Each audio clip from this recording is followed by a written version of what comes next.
Hi అండి. నేను మీ ప్రియాని. ఈరోజు మన ఫ్రూట్ తాటి ముంజలు. ఇవి చూస్తే ఎవరికైనా విలేజెస్ గుర్తొస్తాయి. వేసవి కాలంలో సమ్మర్ హాలిడేస్‌లో విలేజ్ ఎళ్ళినప్పుడు ఎన్ని గెలలు కావాలంటే అన్ని గెలలు తాటి చెట్టు దగ్గర నుండి చక్కగా ఫ్రీగా తెచ్చుకునేవాళ్ళం. కానీ సిటీలో ఆ సౌకర్యం ఉండదు. కానీ సిటీస్‌లో కూడా ఇవి అందుబాటులోకి వచ్చేసాయి. రేట్లు కొంచెం ఎక్కువున్న సీజనల్ ఫ్రూట్ అండి. ఎలాంటి కల్తీ లేకుండా, ఎలాంటి కెమికల్స్ లేకుండా ప్రకృతి సహజంగా అందించే ఫ్రూటుల్లో ఇది కూడా ఒకటి. ఒక్కొక్క ఫ్రూట్‌కి ఒక్కొక్క ప్రత్యేకత ఉంటదని మీకు చెప్తూ ఉంటాను.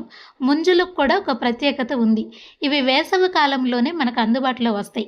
వేడి తాపాన్ని తట్టుకోవాలి అన్నా, దాహం తీరాలి అన్నా, బాడీకి త్వరగా ఎనర్జీ రావాలి అన్నా, షుగర్ ఉన్న వాళ్ళు కూడా తినే విధంగా ఈ ఫ్రూట్ ఉంటుంది. తినడానికి లైట్‌గా స్వీట్ ఉంటుంది. చాలా టేస్టీగా ఉంటుంది. లోపల వాటర్ అయితే కూల్‌గా, స్వీట్‌గా చాలా టేస్ట్‌గా అనిపిస్తాయి. ఎవ్వరైనా చక్కగా తినొచ్చు. సిటీస్‌లో వీటిని తీసుకోవాలి అంటే డజనా ఒక 100 వరకు పడుతుంది. అయినా కూడా సీజనల్ ఫ్రూటు నేచర్ అందించే ది బెస్ట్ ఫ్రూటు. ఇది తినాలి అంటే చక్కగా ఇలా క్లీన్ చేసుకొని చక్కగా తినేసేయొచ్చు. తినేటప్పుడు సాఫ్ట్‌గా లోపల వాటర్ స్వీట్‌గా చాలా బావుంటుంది. నేచర్ అందించే ది బెస్ట్ ఫ్రూట్ అండి. బయటికెళ్ళినప్పుడు ఇవి అందుబాటులో ఉంటే తప్పకుండా తీసుకోండి. ముంజలు తిన్న వాళ్ళు తప్పకుండా లైక్ చేయండి. Thank you.